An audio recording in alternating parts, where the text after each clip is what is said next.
Today on Locked On Red Wings, we break down the Troy Stecher trade to the Los Angeles Kings, and we recap the 4-2 loss to the Seattle Kraken.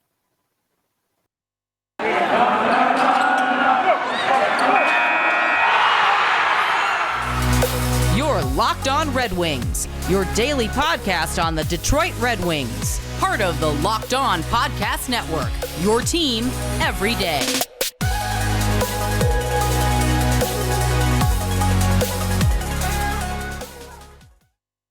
All right, welcome back to the Locked On Red Wings podcast. We are your hosts, Brian Fisher and Scotty Bentley. Scotty also hosts over at Locked On Tigers, who recently signed Michael Pineda to a one-year deal, former starter for the Twins and Yankees. Had an ERA last season of 3.67. Into these things. Look at that, man. Look at you. Off the dome. Yeah, no, that's what we're talking about on today's show. On today's Locked On Red Wings episode, the much added depth to the rotation for the Detroit Tigers. Yeah, I mean, that is what we're talking about on Locked On Tigers. It's a good episode. Recap a couple of spring training games, talk about Michael Pineda. It's a fun time. Today's episode is brought to you by BetOnline. BetOnline has you covered this season with more props, odds, and lines than ever before. BetOnline, where the game starts. Also want to thank you guys for making us your first listen every single day. We are free and available on all platforms, including YouTube. 515 subscriber count. Last checked. Holy cow. A long day. So slurring words. That took you some effort to get through. It's a bit of a challenge. So, Scotty, the things we're talking about today, I said it in the cold open, but the Detroit Red Wings traded Troy Stecher to the Los Angeles Kings for a 7th-round pick. We're going to talk about that here in the first segment. Second and third segment, we're going to recap the Red Wings' loss to the Seattle Kraken. But without further ado, like I said, 7th-round pick back for Troy Stecher. Troy Stecher this season is getting paid, what is it now? $1.7 million. UFA at the end of the season. He has 1 goal, 1 assist in 16 games played because he was injured for a lot of the season, came back recently. Expected goals for percentage of just 43.24 on a team which averages an expected goals for percentage of 47. So a guy that has been a decent depth defenseman. You got a 7th-round pick for him. When you saw the trade, Scotty, what was your first reaction to it? Why is Brian calling me? True. I was at my parents. That's my first reaction to it. No, yeah. I mean, sure. It's pretty much my reaction to it. I mean, seriously, I was pretty much sure. Not earth-shattering by any means. Yeah, I mean, it's certainly not someone that I don't think we really pegged as, he's going to get moved. But I think that's more because we didn't really think there was a market for him, and we didn't think he had much value. He clearly didn't have a ton. I mean, a 7th-round pick straight up, but I mean, sure, wish him the best. I'm not going to lose sleep over him not being a wing anymore. I guess I'll take the 7th. I mean, sure is literally my reaction. Sure. Yeah, I think I tweeted it out too. I said my first reaction to Stecher getting traded, I was like, oh, okay then. Because, so here's the thing with Stecher. He is a slightly above average depth defenseman on the Detroit Red Wings. A depth defenseman on the Detroit Red Wings. And last year he was actually pretty good. But he certainly seemed to, I would say, fall out of favor with the Red Wings coaching staff. And obviously, his injury, you can't blame him for. That is what it is. But he was playing a lot less minutes this season. And I believe he was scratched a couple times as well in these games in favor of other defensemen.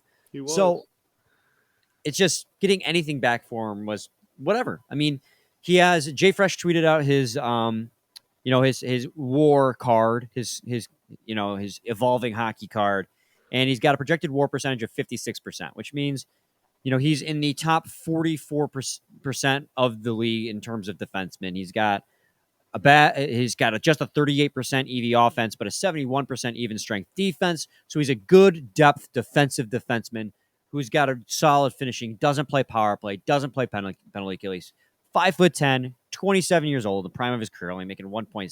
So if you're the Los Angeles Kings, giving up a 7th-round pick for a solid depth defenseman isn't a high price to pay. If you're a Red Wings fan, you're probably hoping you got a little bit higher back for him, but how much there's not that much added value there. Like a 6th round pick is probably what he would have peaked out at. Yeah, I don't think that was a really good catch, by the way. You hit that mute button just in time. Yep. No, I again, like this is not something I don't think anyone is losing sleep over. I don't think it's something you should be losing sleep over. If you are freaking out about the fact that we traded Troy Stecher for a 7th, I think you should probably take a deep breath and calm down a little bit. I don't think anyone is freaking out over this trade. Right. Like, I mean, what, like, sure, sure, man. I'll take an extra pick. I'll take another asset going into next year's draft. And you know, the defense had been really bad this year, has been really bad this year, and I think that the addition or removal of Troy Stecher is not going to change that very much. So sure, man, sure. Watch Danny DeKeyser come off the IR now and get called up. Although he never got sent down to the Griffins. So yeah, I think he technically never did. Yeah, so he's and I'm not even joking. I honestly believe that Danny DeKeyser is probably going to get activated again. Yeah, and he'll be playing defense because now there's a depth defensive hole, and you assume with them holding Letty out that Letty will be the next target. I don't. We are, as of recording this, we are a little over 12 hours from the trade deadline, and this is the first move that Stevie has made. And I got to imagine he's working on more deals. He's also a guy who makes moves in the middle of the night too. So I'll probably wake up in the morning and find out that they traded Nemesnikov somewhere or something like that.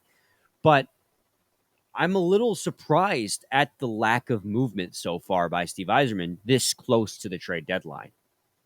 Yeah, I mean, last year was interesting because we had our slate of guys that we thought were going to get moved, right? Bernier, nobody had Mantha on there, but like Bernier, somebody had John Merrill and got a hat out of it. That's true. That did happen.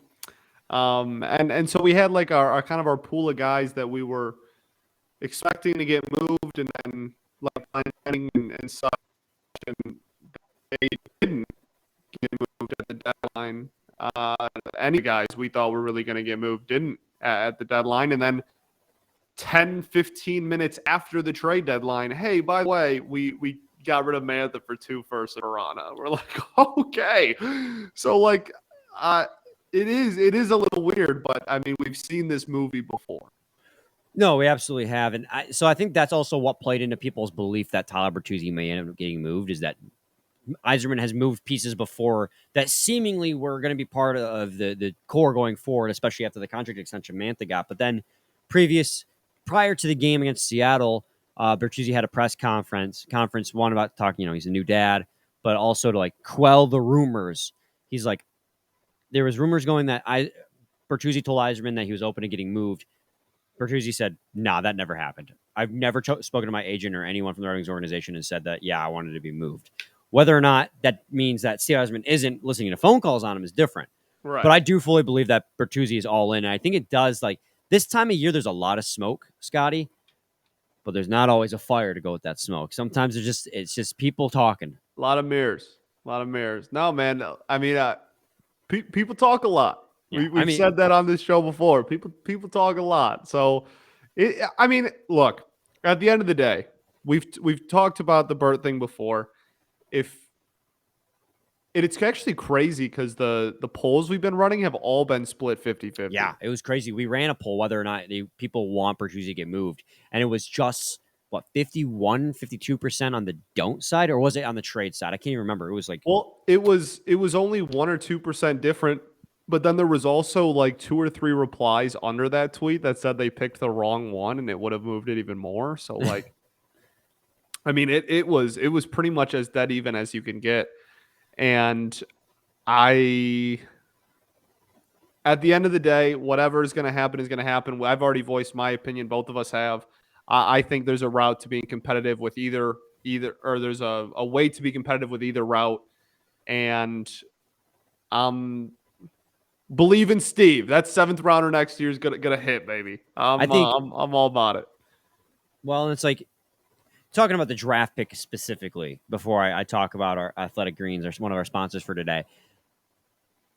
Yeah, it's a 7th round pick, and that's kind of underwhelming. Like whenever you get a 7th round pick back, you're like, oh, that's nothing. But you get guys like Elmer Soderblom in the 6th round, who looks like he's gonna genuinely be a good NHL talent. He's got the size, he's got the hands, he's just got a smooth stride. Like you can find gems in those later rounds. I mean, the Red Wings made a killing on that before international scouting was really a thing. That's how you ended up with guys like Zetterberg and Datsuk. Harder now, admittedly, but back then, like, I mean, it is still possible. So yeah, while giving Troy Stecher sucks.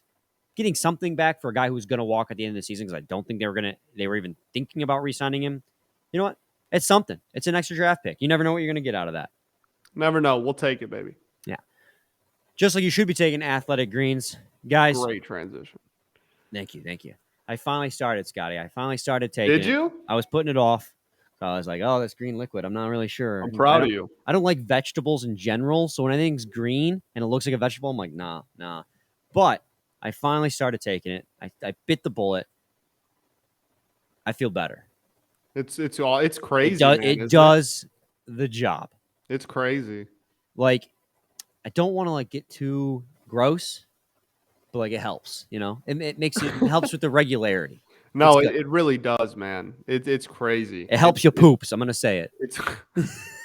It's crazy though. It is, man. I've like 2 days in, I was like, wow.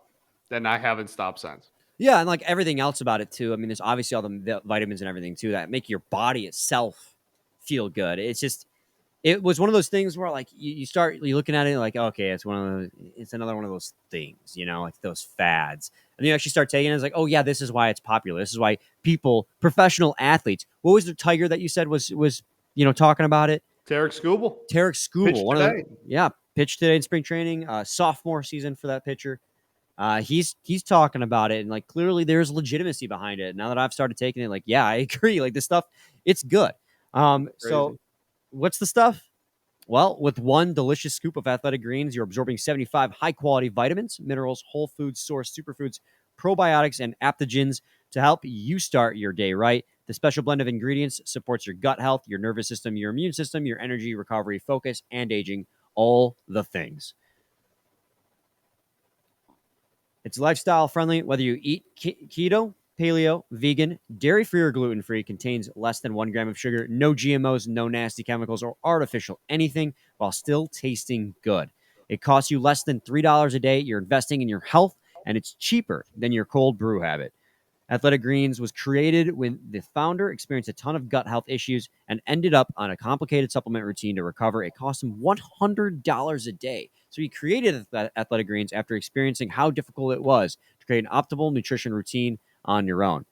Right now, it's time to reclaim your health and arm your immune system with convenient daily nutrition, especially heading into the flu and cold season. Although we're exiting out of that now, it's just 1 scoop in a cup of water every day. That's it. No need for a million different pills and supplements to look out for your health. To make it easy, Athletic Greens is going to give you a free 1-year supply of immune-supporting vitamin D and 5 free travel packs with your purchase. All you have to do is visit athleticgreens.com/NHL Network. Again, that's athleticgreens.com/NHL Network to take ownership of your health and pick up ultimate daily nutritional insurance. Segment 2. Monday edition, Locked On Red Wings podcast. Scotty and I are going to break down that Kraken game. I'm glad I stayed up till 1 in the morning for that. Do we have to? You know what? I'm going to, out of all the games we've had recently, I'll take this one. Obviously the 1-0 shutout in Vancouver was the best one we had in a while, but it's really sad that you can get outshot the way the Red Wings got outshot and dominated the way the Red Wings got dominated. You go like, okay, it's not the worst game they've played this season.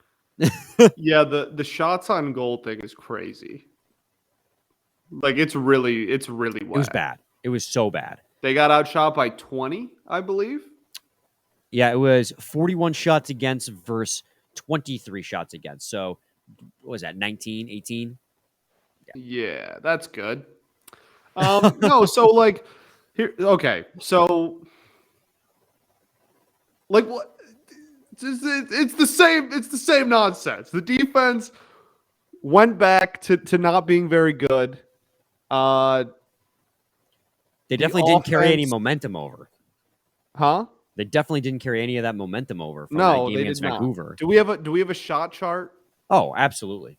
All right, let's just knock that out of the way right now. We'll just get that out of the way because it's probably ugly.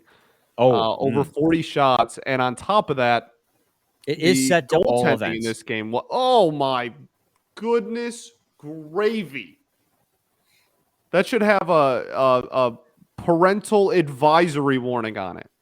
Yeah, That the should shot say chart. explicit content. Shot chart courtesy of Natural Stat Trick. You guys should check it out if you like advanced analytics in hockey. It's crazy good. But the Red Wings shot chart, no. As you can see, or if you're listening and you'd like us to describe it to you, because it is primarily an audio podcast, it is all red in the entirety of the Red Wings This is slot area. egregious. And the Red Wings have a little bit of blue in theirs. But other than that, it's just a light coating of green. Basically, so remember what we were talking about with the Vancouver Canucks game and how the Red Wings did a great job of keeping high danger shot attempts outside the slot while also hammering high danger shot attempts in the Kraken or the Canucks slot. Well, this game was the opposite. Red Wings couldn't get any actual good scoring attempts off, and then they just it was bad. We didn't have any scoring attempts from anywhere. Look at that. No. There's no. Ours is just all green. We just took random shots from everywhere. And then the Kraken. I mean, that's. I want to know why they have such a hot spot right in the center of the blue line. Yeah, that's also really weird. I feel like that. I mean, that part's not bad. It's probably Hayden Fleury because he had 5 shots in that game. Yeah, honestly, that might be it. It's just not good when the heat map has a red spot the size of the Kraken logo right on top of the net. That's probably not a great thing. No, definitely not. And if it weren't for Alexander Nedeljkovic, would have been a lot uglier. Because I mentioned it, I was watching the game, and the Red Wings were just, here's the thing. All around, they were very reactionary in this game, I noticed. They were puck watching. They weren't looking and trying to go to where the puck was going to be. They were going to where the puck was, which meant Kraken controlled the entirety of the play. They at no point was anyone looking to like who's going to be open for a pass, a cross, who do I cut off, what man do I pick up? Everyone was just puck watching. I noticed it with Jordan Osterley. I noticed it with Olli Levy. I mean, it was all over the place in the defensive zone. And I'm not just talking about defense. When I say they played poorly defensively, I don't mean the defense played poor, which they did. But the forwards played bad defensively too. They could not get the puck out of their own zone. And then when they got in the offensive zone, they couldn't establish the zone. It was you break into the zone off the rush, lose the puck, comes back the other way the entire game. And the Kraken, Scotty, aren't that good. No, they're not good. They're not. So what is going on with this team where you can win a 1-0 game against the Vancouver Canucks 2 nights before? Then you go to Seattle. And now you have Tyler Bertuzzi back, one of your better forwards back, who actually, had a couple exciting moments in that game. But you have Tyler Bertuzzi back. And now all of a sudden, it's gone. Everything's gone. I mean, have you been keeping tabs this season? Because this is the story of the year. Is it okay? So the question becomes: is this, and it could be all of it. I mean, there always could be multiple things, but is it a need for a coaching change? A, B, is this just the Red Wings as they are? Because we talk about how they have a huge step forward. People have mentioned that they haven't taken a huge step forward. 4 players in the team have taken huge steps forward. Yeah, so is it because the coaching's not getting the locker room to get ready for a game? Or is it just that the team is like, this is the team minus 4 players? I think I mean, I guess it's the team minus 4 players. Like, I guess. But, like, you could say that about any team. Even the best, that number would vary from 4 to whatever. But you're not, like, I don't know. That just seems, like, shallow. Yeah. Look, We've been doing this all year. We've been beating good teams. We've been losing to bad teams. We've been doing everything in between. The last 2 weeks have been atrocious. The defense cannot put back-to-back good games together to save their lives. That has continued to be proven through Saturday night. The offense, I guess we'll get to the offense, and that's probably a good thing to say for the third segment, because We'll talk about the positives in the third segment because there were some positives in this game. was the offense really a positive? Well, they scored 2 goals. That's really the positives. All right. There was one major positive in this game, and I kind of mentioned it. It was Nedeljkovic, and we'll talk about him.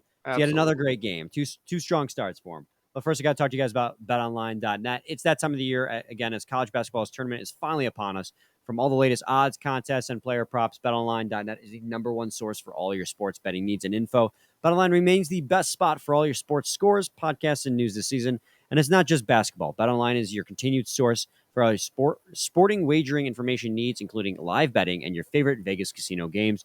Head to the website today or use your mobile device to learn more about the trends and action. BetOnline. BetOnline. Where the game starts. Also got to talk to you guys today about Built Bar. Scott, did you know they have puffs? I love the puffs, so yes. How wouldn't you, dude? You know what? They're unreal. They're chocolate-covered marshmallows with protein in them. They're literally chocolate-covered marshmallows that have other flavoring in them too. Yeah. I see like cinnamony one. They have like a churro one, and but it's also good for you. I don't know how you're not a huge fan. Well, and they send us these reads, and they send us this read, and it's like, oh, here, these are all the talking points. This is the talking point they need. It is a protein-infused chocolate-covered marshmallow. That's the read, guys. That's all you need to hear. What else do I need to say to convince you? I mean, I can read you the macros. Let's do it. I'll read you the macros. Most Built Bars contain 130 calories, 4 grams of sugar, 4 net carbs, and 17 grams of protein. Well, your candy bar, which this is going to taste just as good, if not better, has 240 calories, 30 grams of sugar, and dozens of net carbs. So you get it. They taste just as good as candy bars, but they're way healthier for you. And they come in different flavors, like you said, Scott. If you want the puffs, they come in, cinnamony churro. But the regular Built Bars have tons of flavors, too. It's got all coconut almond, cookies and cream, mint brownie, stuff like that. I mean, guys, it sells itself.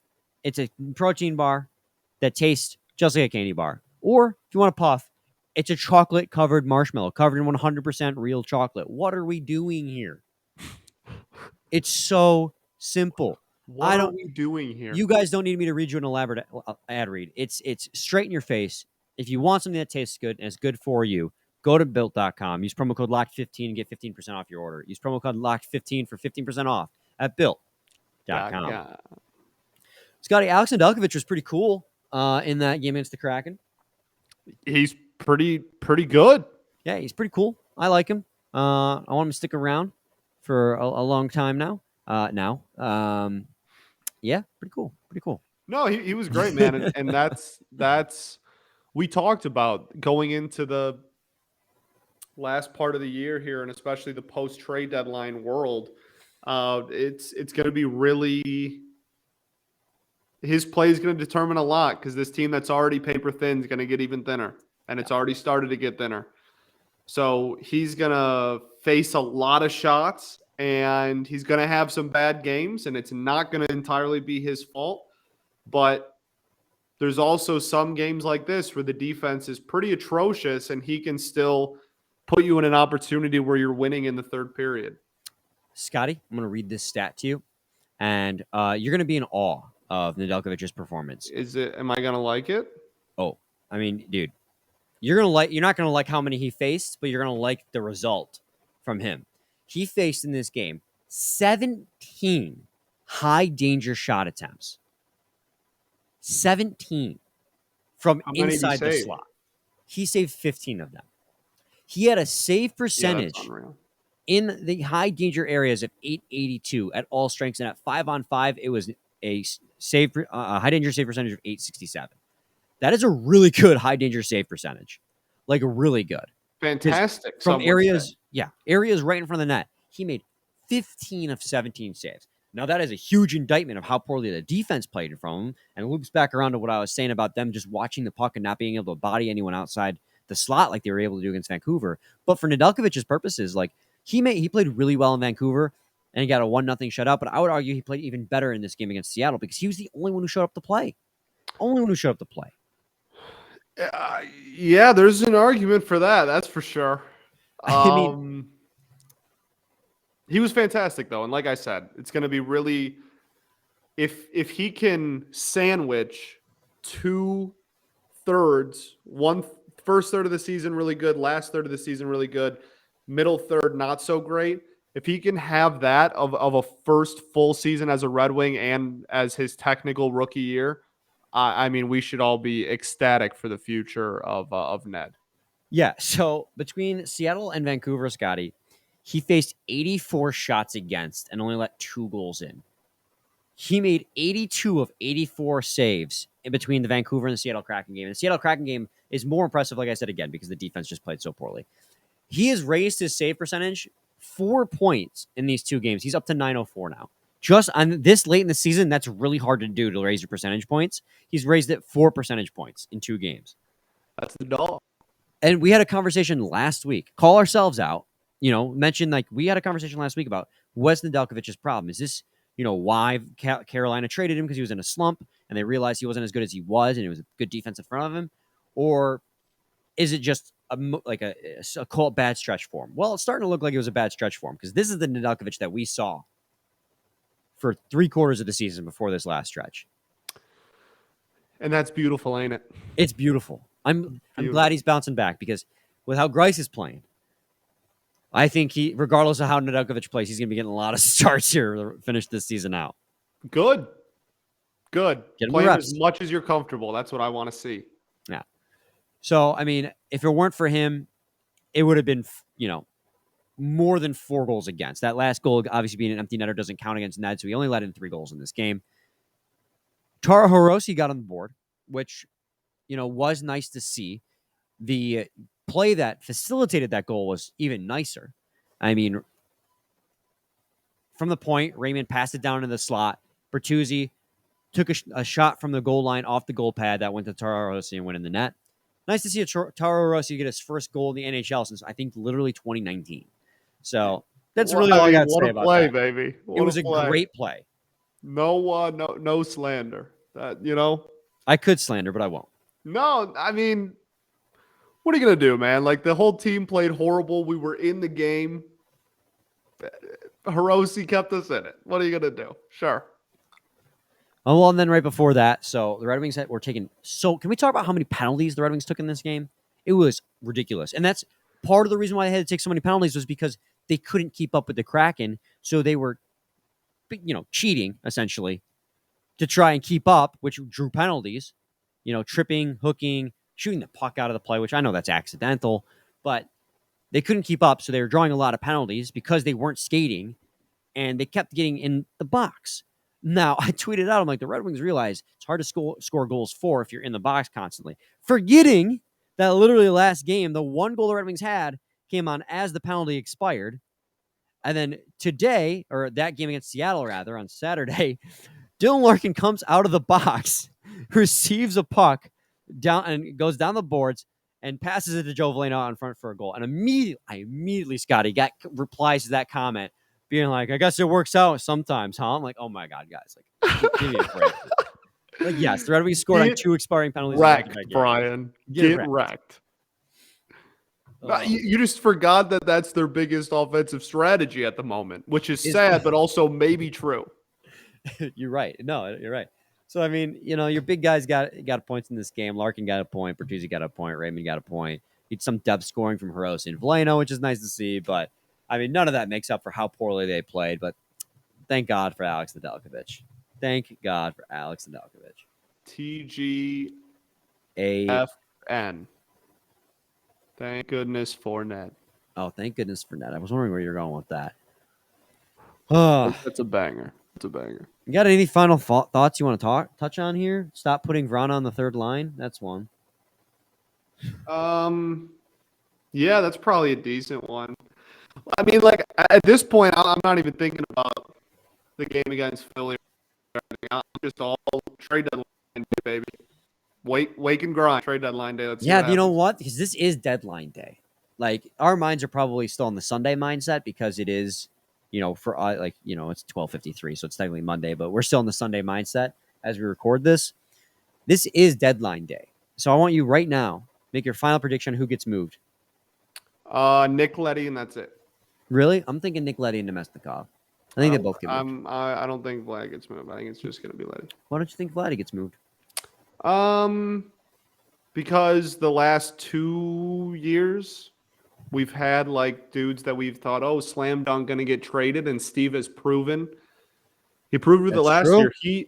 He could have moved Glenn Denning for like a 7th at the deadline and didn't, and thought, well, we might as well just hold on to him then. I'm not gonna just flip one of our best players we have left for the face-offs especially. Not just gonna move him for next to nothing. I mean, Stecher's different because Stecher's not playing, giving you first line minutes like Vlad is. I think if no one is willing to pay what Steve thinks Vlad is worth, Vlad will be a Red Wing. I don't think he's just going to ship him off just because it makes a ton of sense and he feels like he has to. I'm gonna go Whereas wild Leddy, I think he's just going to move Leddy. I think whatever best offer is for Leddy, that's what he's going to go for. I think the plan for Leddy was at the start of the season, like if he plays well, we'll keep him around. But if he's not playing what we up to snuff, then we'll just deal him. And I think we're at the deal it phase. I mean, he's got 3 points in this season so far, and he's an offensive defenseman. He's not been playing well. I mean, it's just he's not been very good this season. I think it's more than 3 points. I think I'm underselling Nick Leddy right now. But his expected goals for percentage is like 47. It's not. He's been underwhelming. That's the best way I can put it. Now I'll go. I think Mesnikov and Vladdy are safe picks for the sake of entertainment value. I'll go with a wild card. I'll say Phil Peronic gets moved because I think he would be a very alluring piece for a contender, a guy who can play solid, middle pair minutes and slot on power play number 2 to facilitate some offense. I think he'd be a good piece, and you could get a good return for a guy like Phil Peronic. So, a wild card. A little wild card action. Yeah, get a little bit of excitement in there. It's a little spicy. I'm fascinated with the Burt situation too. So that'll obviously be something we'll all be having an eye on. I don't know, man. The Burt just doesn't feel real to me. Like I see the logic and I see the argument for it. Like we talked about it, and I was very split on it. But it's hard for me to visualize someone like Burt getting moved. Did you feel that way about Mantha? You know what? I did, and that's fair. Like, could he get moved? Yes. I don't know the mind of Steve Yzerman, and he's wowed me in the past with the things he's done. Mantha is a great example. But it feels like, I don't know. He just said, by the way, just set a career best. Like, we should also mention that. Like, yes. Career best in points. All I'm going to say, fool me once, you know the rest. You're an idiot? Is that how it goes? Yeah, dude. Ha Oh, so good fun. one. Wrap it up. Let's get out of here. All right. I want to thank you guys for making Locked On Red Wings your first listen every single day. Now make your second listen Locked On Fantasy Hockey. Hosts Steele Roden and Flip Livingstone help you become the expert of your fantasy league. It's free and available on all platforms. We'll be back with a new episode tomorrow, recapping whatever or lack thereof trade moves get made, and then previewing another hockey game. I believe it's the Philadelphia Flyers that are in town. It is. So Claude Giroulas. The Claude Giroulas, the captainless Flyers. Owen Tippett having Flyers. I really need to wrap this up. Same time, same place. It's your team. Every day. Every day.